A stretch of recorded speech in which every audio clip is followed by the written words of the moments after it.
Namo tassa bhagavato arahato sama sambuddhassa. Namo tassa bhagavato arahato sama sambuddhassa. Namo tassa bhagavato arahato sama sambuddhassa. Mata pitu upadhanang Buddha darasa sanggaho anakula cakamanta etta manggala muddhamangti. Terpujilah Sang Bhagawa yang Maha Suci, yang telah mencapai penerangan sempurna. Terpujilah Sang Bhagawa yang Maha Suci, yang telah mencapai penerangan sempurna. Terpujilah Sang Bhagawa yang Maha Suci, yang telah mencapai penerangan sempurna. Membantu ayah dan ibu, menunjang anak dan istri, dan bekerja dengan sungguh-sungguh, itulah berkah utama. Demikianlah sabda Sang Buddha yang tertuang di dalam Manggala Sutta.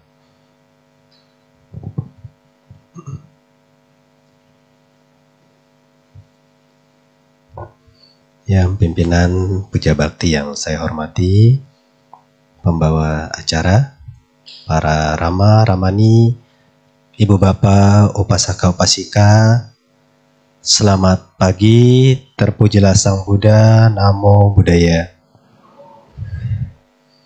Bagaimana kabarnya Bapak Ibu saudara-saudara sekalian?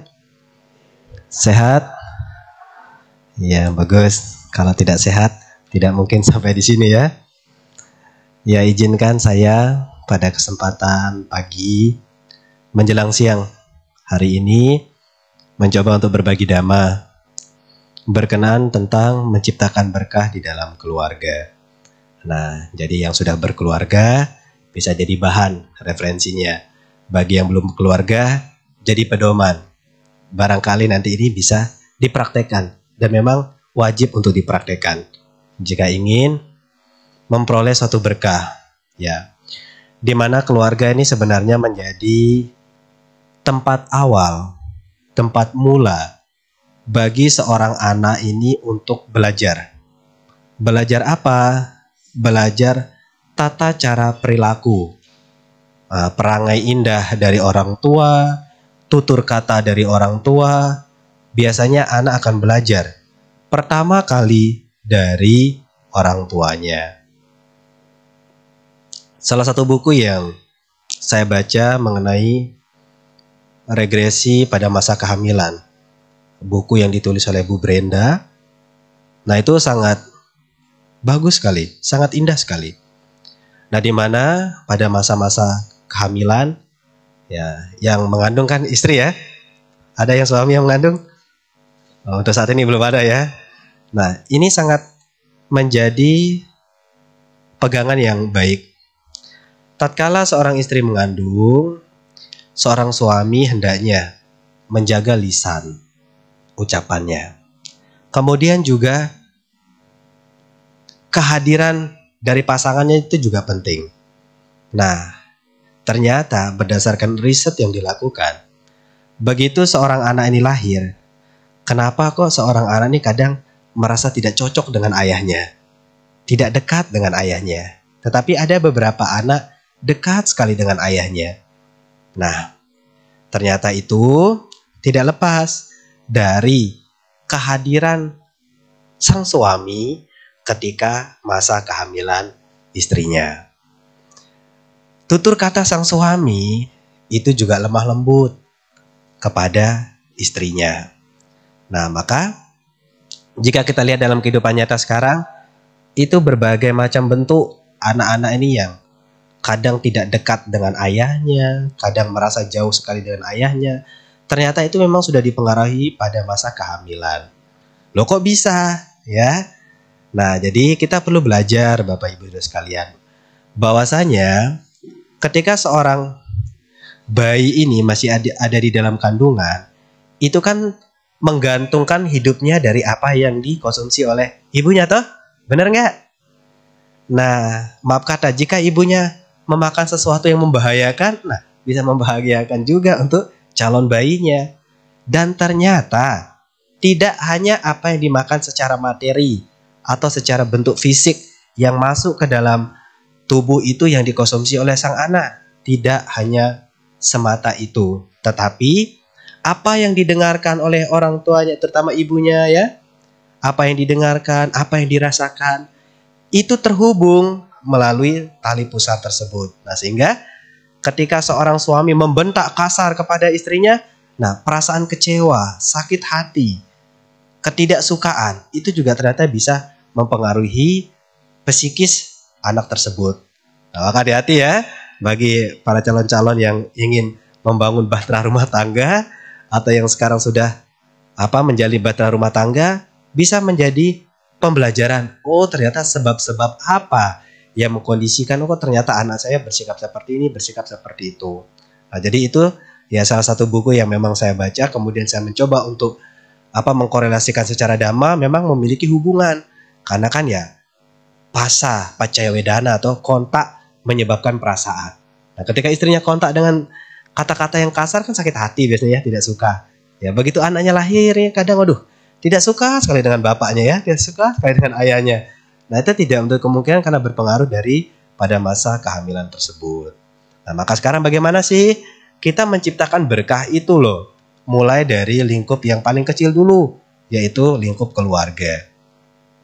Barangkali Bapak Ibu Saudara sekalian pernah mendengar sebuah lagu ya, itu di filmnya Keluarga Cemara.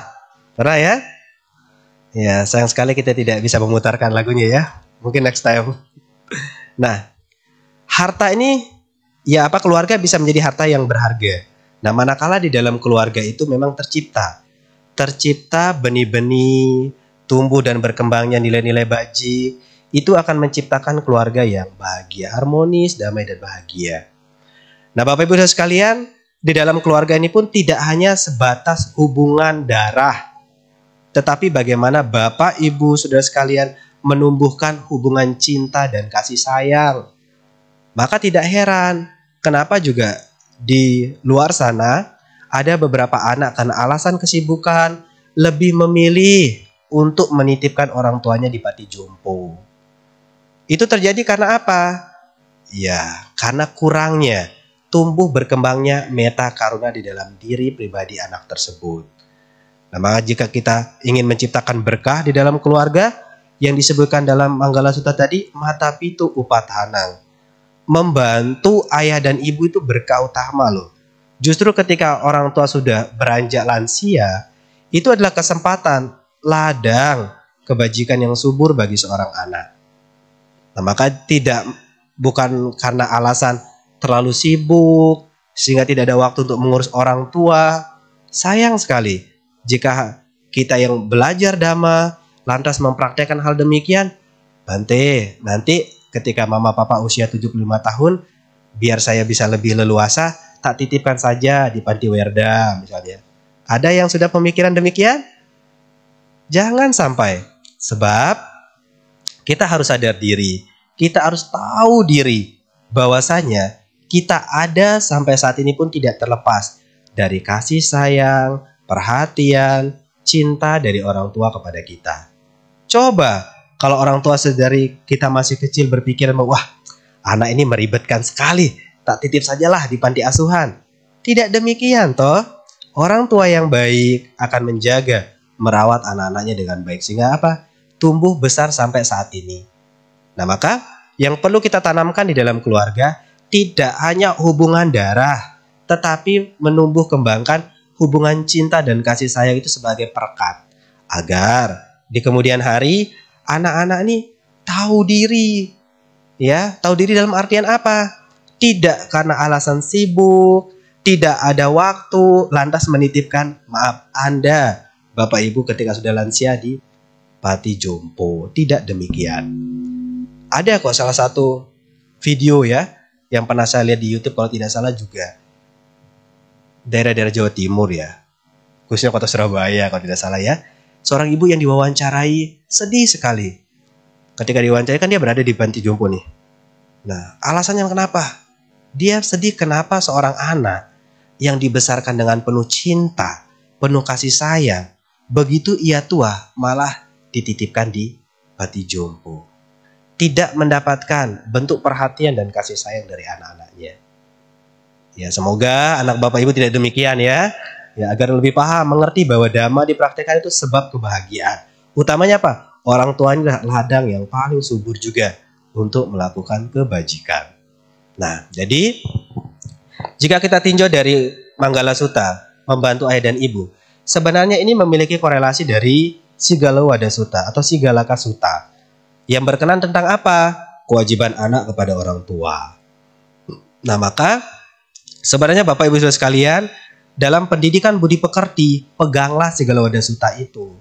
Dari sejak dini, Bapak Ibu utamanya sebagai orang tua bisa menanamkan budi pekerti, pendidikan karakteristik yang mengacu pada Sigala Sutta. Maka orang tua, kewajiban yang pertama apa untuk anak-anaknya? Di dalam Sigala Sutta, pertama adalah mencegah anaknya berbuat buruk. Ya, dalam upaya mencegah anaknya berbuat buruk, jangan sampai di dalam pola mengasuh anak-anak ketika masih kecil, anaknya lari-lari jatuh. Aduh, kenapa jatuh? Ada katak, ada kodok, ambil tongkat, pukul-pukul tanah. Ada yang demikian? Tidak ada? Bagus. Sebab jika ada, dari kecil orang tua sudah belajar berbohong, mengajarkan anaknya itu berbohong.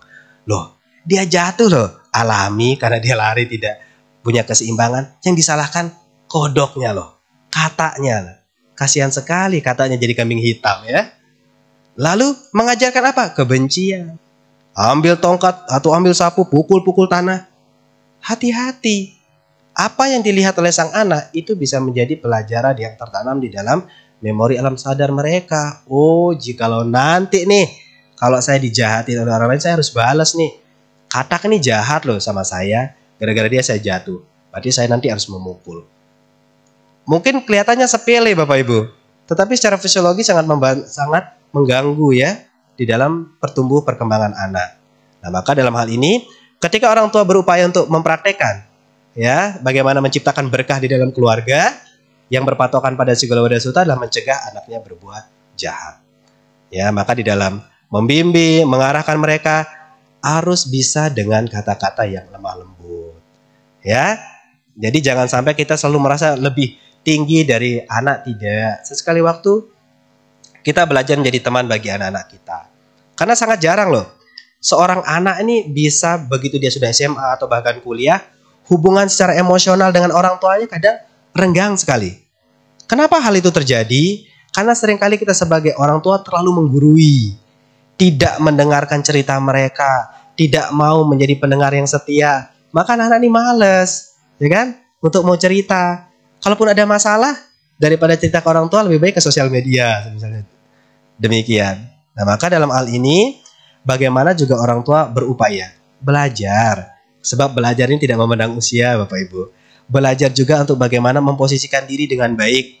Dalam artian ketika mengarahkan anaknya berbuat jahat dengan tutur kata yang lemah lembut. Begitu ada kesalahan seorang anak di rumah, jangan langsung dibentak, jangan langsung dimarahi, apalagi diberikan hukuman. Ketika anak berani jujur atas kesalahannya, jangan juga langsung diberikan hukuman. Sebab begitu anak berani mengungkapkan suatu kebenaran atau kejujuran atas kesalahan yang dia lakukan, kemudian orang tua menghukum, dia punya pandangan begini.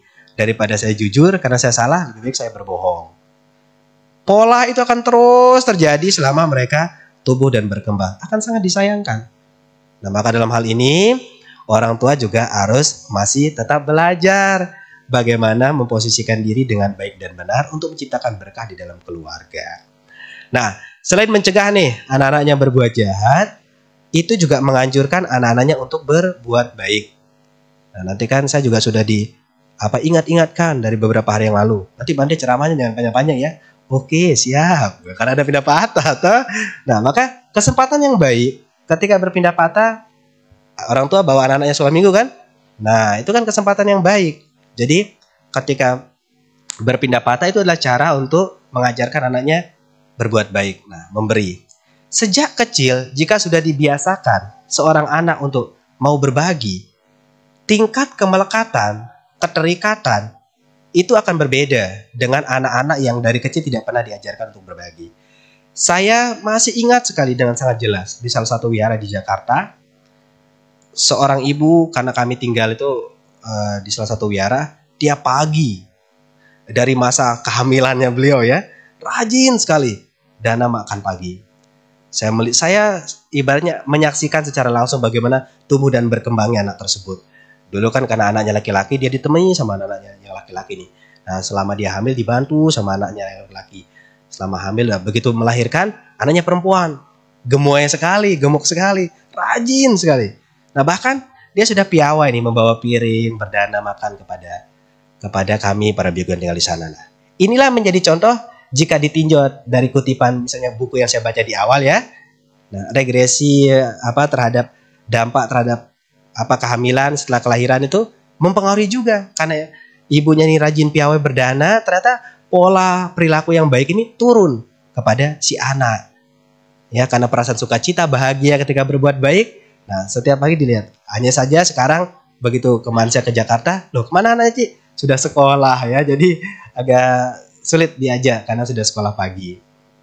Nah, maka ketika ada kesempatan berbuat baik itu orang tua punya kewajiban mengarahkan anaknya berbuat baik, itu sudah berkah. Wah, kalau orang tua sudah banyak berkah tuh jangan takut di usia tua dah, ya. Indah, bahwa masa tuanya indah sekali. Nah, lalu yang ketiga adalah memberikan pendidikan yang layak. Selalu saya ingatkan kepada para orang tua, jangan karena keinginan, ego sendiri kita menjadi orang tua, memaksakan anak kita harus sekolah, kuliah sesuai dengan apa yang kita inginkan. Kasihan. Tidak sedikit kok anak-anak yang kuliah itu banyak jadi korban keinginan, egonya orang tua. Pokoknya kamu harus jadi dokter loh nak. Anaknya tidak punya basic untuk jadi dokter, tekanan batin. Ada yang jadi korban keinginan orang tua? Oh, tidak berani jujur, takut nanti tidak dapat warisan ya. Ya kan? Nah, maka orang tua pun belajar lagi nih. Tahu tidak? Hobinya anak saya apa? Minat anak saya apa? Sehingga dalam upaya memberikan pendidikan yang layak, orang tua piawai. Oh, anak saya suka di seni loh. Support dia di bidang itu. Karena apa? Suatu pekerjaan, ya, suatu hobi yang dijadikan pekerjaan itu menyenangkan, itu membahagiakan, tidak membuat seseorang menjadi tertekan. Benar tidak? Nah, maka dalam hal ini ketika ingin menciptakan berkah di dalam keluarga, utamanya orang tuanya, harus tahu anak saya punya hobinya di sini. Jangan patahkan semangat mereka, jangan patahkan minat belajar mereka di bidang tersebut. Lalu tidak terlepas hanya memperhatikan hobi, kesukaan, minat mereka, tetapi di balik pendidikan intelektual selalu dibarengi dengan pendidikan spiritual. Ya, di kota itu lebih besar kok. Dalam artian sebab-sebab yang kedepannya akan juga mempengaruhi tingkat keyakinan anak kita. Karena apa? Di kota-kota besar kan mulai dari pendidikan formal, paling banyak juga kita menyekolahkan anaknya di yayasan-yayasan kan.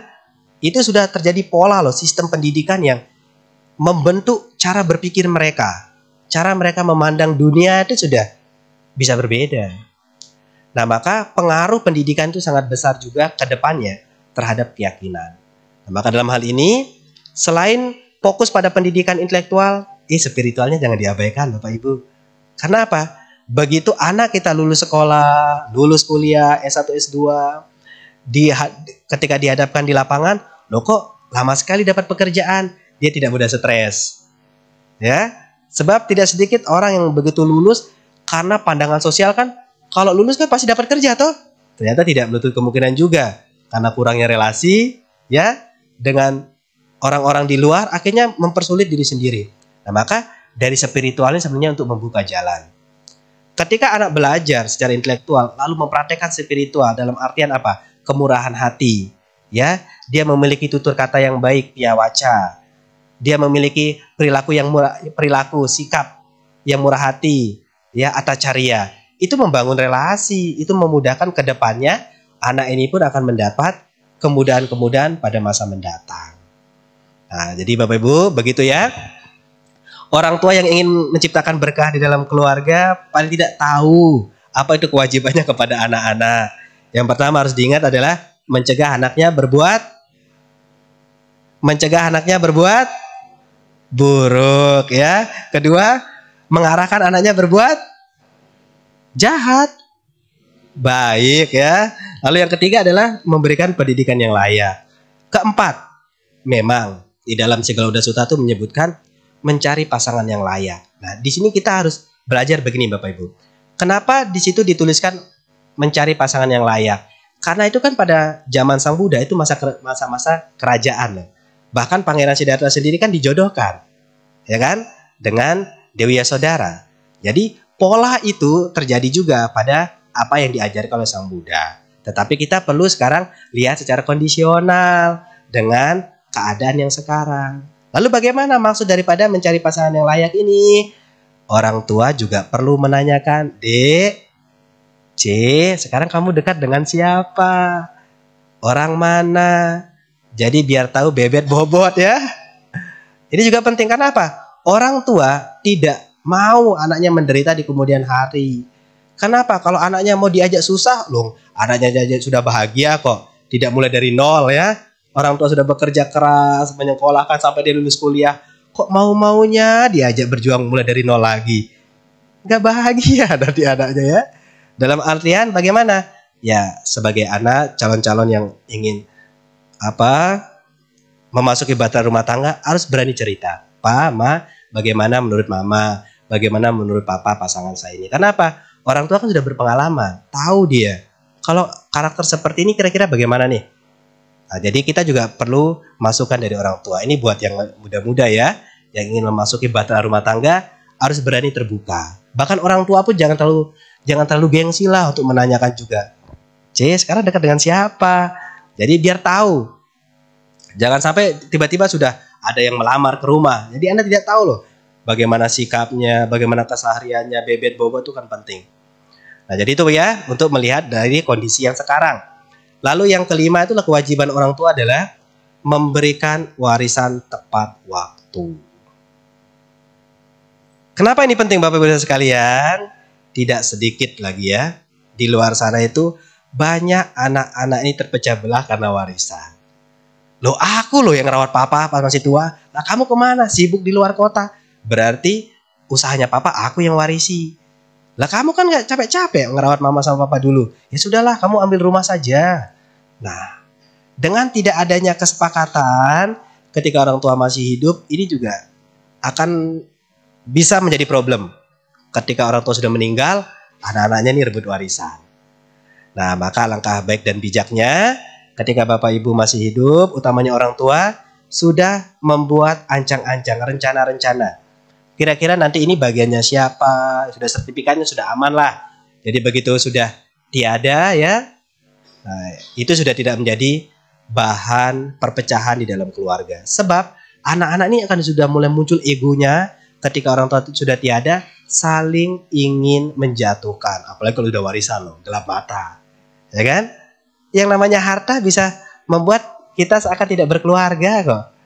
Nah, maka ini penting bagi orang tua juga perlu harus menyiasati diri kapan waktu yang tepat untuk memberikan harta warisannya. Gitu ya. Jadi ini yang memang harus diciptakan oleh orang tua nih kepada anak-anaknya untuk menciptakan berkah. Inilah berkah yang utama. Tidak hanya sekedar berkah, tetapi berkahnya utama. Berkah yang superior. Nah, lalu tidak hanya berhenti kewajiban orang tua dong kepada anak ya, tetapi anak pun punya tanggung jawab, punya kewajiban kepada orang tuanya. Nah, sekarang yang jadi anak harus coba untuk merefleksi dirikan kembali. Kira-kira saya sudah menjalankan apa belum ya? Yang pertama, anak ini berkewajiban untuk menyokong orang tuanya. Loh, kenapa? Kok orang tua harus disokong? Kita harus sadar diri dong. Seiring berjalannya waktu, apakah orang tua semakin muda? Ada yang seiring berjalannya waktu orang tua semakin muda? Melawan hukum alam ini ya. Pasti orang tua akan semakin menua. Ketika sudah semakin menua, apakah tenaga mereka semakin kuat?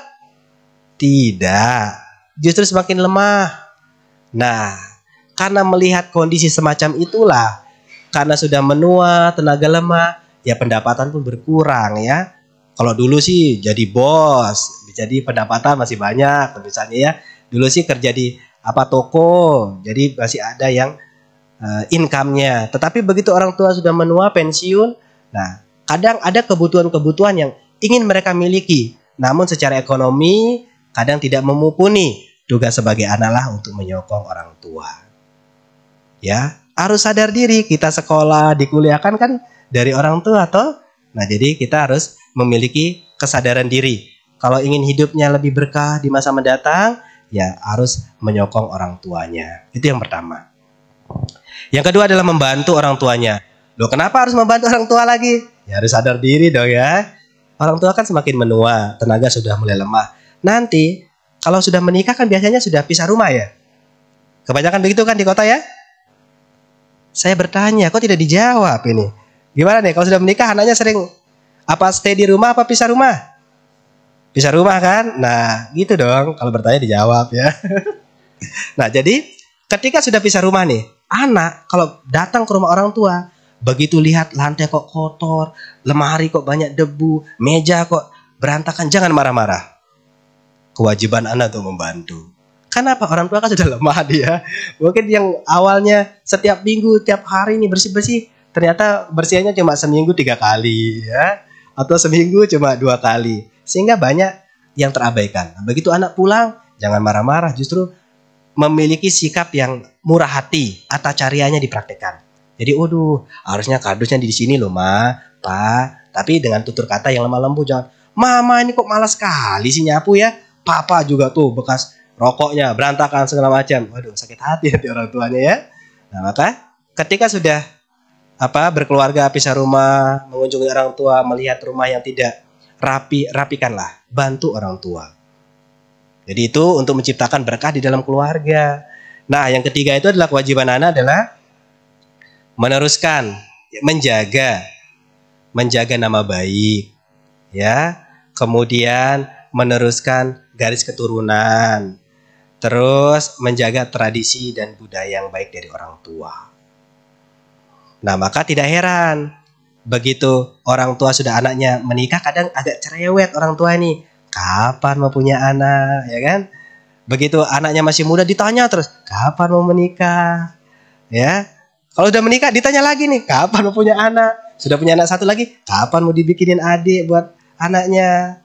Nah, ya terkadang pola itu mungkin terjadi karena keinginan orang tua untuk tidak putus garis keturunannya. Nah, maka dalam artian sebagai anak pun harus tahu diri sekarang. Begini, jangan sampai karena nanti ada yang sudah berbeda keyakinan dengan orang tua lantas tidak melanjutkan tradisi dan budaya, di mana tradisi dan budaya juga kadang di dalam pemahaman, pemikiran, keyakinan yang baru bertentangan, tetapi cobalah untuk dikaji ulang. Maka seringkali kita menjumpai, utamanya paling contoh realnya di rumah duka lah, ya kan? Begitu orang tua sudah meninggal, nah anaknya ini kok keras kepala sekali, kok tidak sadar diri sekali. Anda sebelum menikah tuh lahirnya dari mana sih? Kok hanya sekedar pegang ini anti sekali? Nah, misalnya begitu ya. Kami sering menjumpai hal demikian. Lalu kami mengupayakan untuk memberikan pemahaman bahwa di setiap keyakinan itu ada cinta. Tapi cinta tidak memiliki keyakinan. Jika dalam keyakinan Anda kok ini menolak hal yang baik, pertanyakan keyakinan itu. Apakah di sana mengajarkan cinta? Kalau di sana mengajarkan cinta sudah pasti tidak melarang hal demikian. Nah, maka dalam artian, Bapak Ibu sekalian, begitu kita belajar semakin piawai, jangan nanti tradisi dan budaya seakan-akan tidak baik, dipandang buruk, semua ditinggalkan begitu saja tanpa kita mengkaji ulang. Nah, maka dalam artian tradisi dan budaya bagaimana sih menurut agama Buddha? Itu ada kok ya. Di Parita Biru itu Adia Suta namanya. Coba dibuka. Kan ada Parita Biru di depannya ya. Halaman 138 gitulah ya. Ada kan? Nah, biar lebih aktif saya minta Bapak Ibu baca artinya saja ya sama-sama. Ayo. Ada Adia Suta. Halaman berapa? 338 ya. Coba dibaca hitungan ketiga, Bapak Ibu baca secara bersama-sama ya. 1, 2, 3.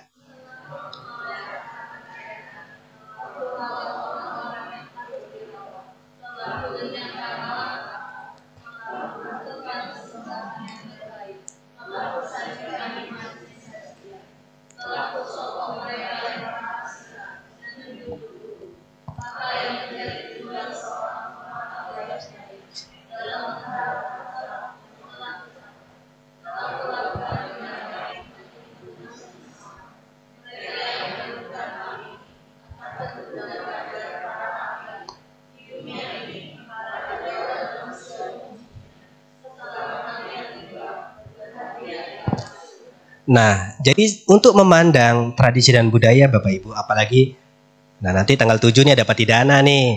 Sekarang ini juga jadi referensinya. Di Paritabi itu kan ada terjemahan terus ada catatan kaki di bawahnya.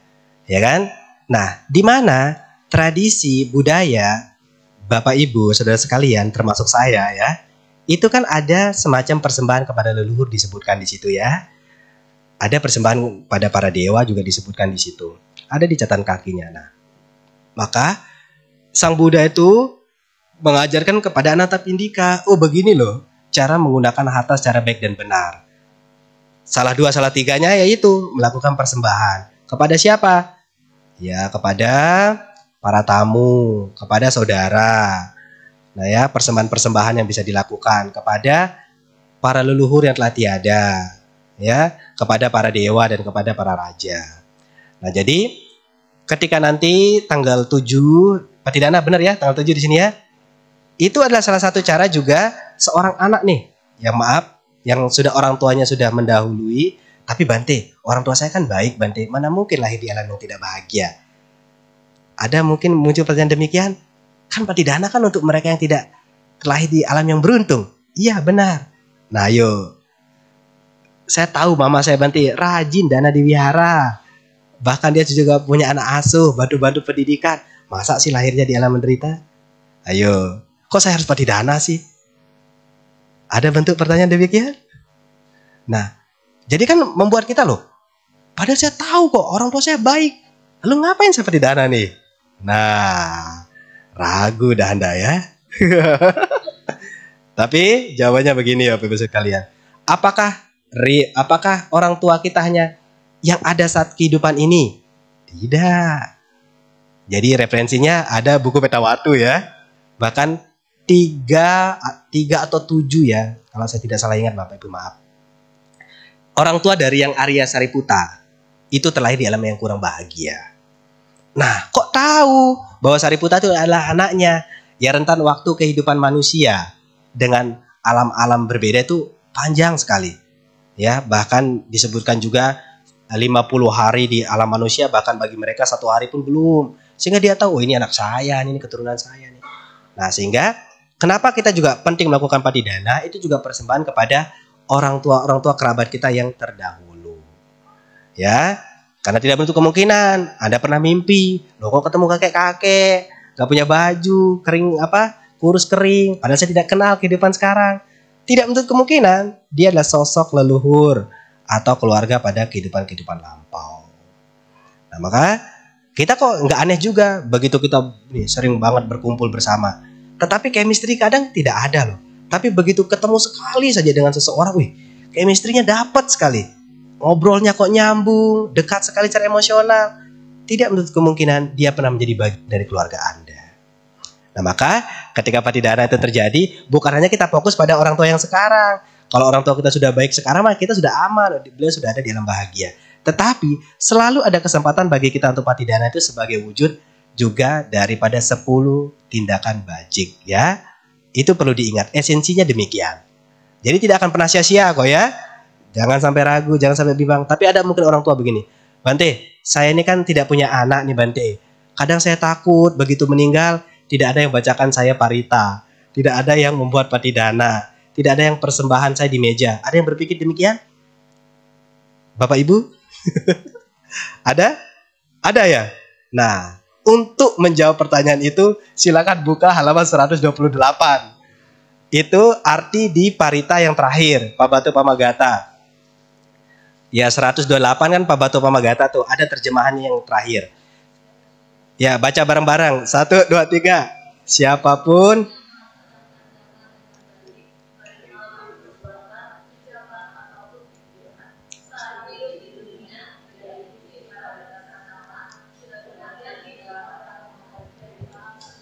Nah, perkara Anda punya anak ataupun tidak, tetaplah berbuat baik, ya. Karena apa? Perbuatan baik melalui pikiran, ucapan, dan perbuatan itu akan mengkondisikan lahir di alam bahagia. Tetapi kalau sudah punya pemikiran takut, khawatir nanti, wah, berarti ini sudah ingin mengkondisikan dirinya nih ya, lahir di alam yang kurang bahagia. Ini bisa menjadi pedoman Bapak Ibu. Ya, karena kan tidak semua ya, maaf. yang menikah kan dikaruniai anak toh? Tidak semua kan? Nah, maka tidak perlu ada ketakutan. Wah, nanti kalau Cengbeng, Cioko ini nggak ada yang kasih persembahan, saya bantu. Wih, jangan punya pemikiran demikian, keliru itu, ya. Nah, maka dengan menumbuh kembangkan keyakinan, berbuat baik melalui pikiran, ucapan, dan perbuatan, saat hidup di dunia dia dipuji. Ketika kematian tiba, berbahagia di alam surga. Jadi tidak perlu takut, ya. Saya sudah menikah, Wandi punya anak, tapi keyakinan anak saya berbeda-beda. Mereka nggak mau melakukan ini lagi. Tidak perlu takut juga, wong Anda punya bekal kamar masing-masing loh, ya kan? Nah, jadi itu buat Bapak Ibu sekalian, tidak perlu ada ketakutan dan kekhawatiran. Ya, jadi kewajiban Anda yang ketiga ya, karena waktu juga semakin menipis, saya lanjutkan ya. Yang keempat, itu adalah mengkondisikan dirinya, memantaskan dirinya untuk menerima warisan. Bagaimana seorang anak memantaskan dirinya untuk menerima warisan? Ya prakteklah hidup sesuai dhamma. Sudah pasti anak-anak yang mempraktekkan hidup sesuai dhamma, pasti orang tuanya akan bangga. Orang-orang akan mengenal dia. Wah, si Heru misalnya. Heru ini anaknya Pak A, Ibu B gitu. Jadi termansyur, namanya terkenal. Nah, lalu yang kelima itu adalah kewajiban anak adalah melakukan persembahan atau patidana. Kembali lagi tanggal 7. Ingat, sembari saya promosikan ya. Di Dhamadipa, di Wihara Dhamadipa Surabaya ini akan ada patidana. Jadi referensinya itu Bapak Ibu. Adya Sutta itu jadi referensi Bapak Ibu ya. Dhirakuda Sutta jadi referensi Bapak Ibu. Dan juga 10 cara berbuat baik juga menjadi referensi kita. Kenapa patidana itu penting untuk dilakukan. Ya, jadi izinkan saya menyimpulkan Bapak Ibu saudara sekalian ya. Karena kita masih punya agenda kebajikan lagi. Bapak Ibu saudara sekalian, bahwasanya keluarga menjadi tempat awal bagi seorang anak untuk belajar. Seorang anak akan belajar bagaimana perangai orang tua, sikap cara perilaku orang tua di rumah seperti apa. Anak-anak belajar bagaimana berucap, bertindak, itu tidak lepas dari orang tua. Maka di balik anak yang santun, baik, tidak terlepas adanya peranan orang tua. Jadi ketika ingin menciptakan berkah di dalam keluarga, sudah tidak orang tua menjalankan kewajiban dengan baik dan benar. Menurut Sigalowada Sutta itu. Ketika seorang anak juga ingin menciptakan berkah di dalam keluarga, sudah tidak menjalankan kewajiban yang terdapat di dalam Sigalowada Sutta. Itu adalah pendidikan karakter. Itu adalah pendidikan budi pekerti yang menjadi landasan bagi Bapak Ibu saudara sekalian untuk menciptakan berkah di dalam kehidupan ini. Utamanya di dalam lingkup keluarga. Terima kasih atas perhatiannya. Saya akhiri Sabesata Bhawantu Sukhitata. Semoga semua makhluk berbahagia.